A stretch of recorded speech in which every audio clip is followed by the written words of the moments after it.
ऐसे थोड़ा सा जीवन में जो अनुभव हुआ वो आपको बता रहा हूं। कभी कभी मन में इच्छा होती थी भाई श्री जी को ऐसा आभूषण धारण कराएं। अब साधन पास में नहीं होता था, वो तो जब होगा तब होगा, लेकिन वो सेवा का भाव मन में आने से ही मन आनंद से भर जाता था, फिर मन लग जाता है उस दिशा में। मैंने तो संतों के मुख से ऐसा भी सुना है कि सेवा का एक कार्य पूरा हो जाए ना, श्री जी से ये प्रार्थना करिए कि एक कार्य पूरा होने से पहले दूसरा कार्य आरंभ हो जाए। विश्राम नहीं होना चाहिए जीवन में कभी सेवा का। हमारे श्री डोंगरे जी महाराज थे, वो एक जगह भागवत जी की कथा का विश्राम करते थे तो अगली कथा का मंगलाचरण करके ही उठते थे। 5-7 बरस पहले की घटना है कि कुछ लोगों ने हमने मिलकर और श्री जी के लिए, राधा वल्लभ लाल के लिए चरणों के नूपुर बनवाए।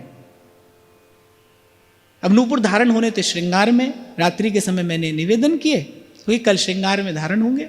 अब हमको तो श्रृंगार में ही दर्शन करने जाना था। जब हम दर्शन करने गए तो हमको गुसाई जी ने कहा कि बोले कि वो जो आपकी भेंट थी ना वो तो श्री जी ने मंगला में ही धारण कर ली।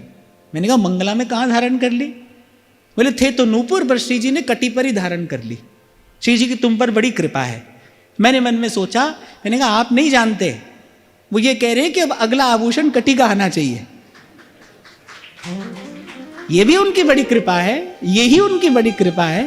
पर मैंने कहा उनका संकेत ये है कि अब अगला आभूषण कटी का आना चाहिए। और सदा श्री जी से यही कहिए, सेवा का एक भाव पूर्ण हो और अगली भावना हमारे मन में प्रसाद स्वरूप आ जाए, मन खाली रहे ही नहीं। और बार बार मैं कह रहा हूं अपनी ओर मत देखना हम कैसे हैं कैसे नहीं, हम तो भाई जैसे हैं, अब तो भाई आपके ही हैं, अब तो कुछ और हो नहीं सकता।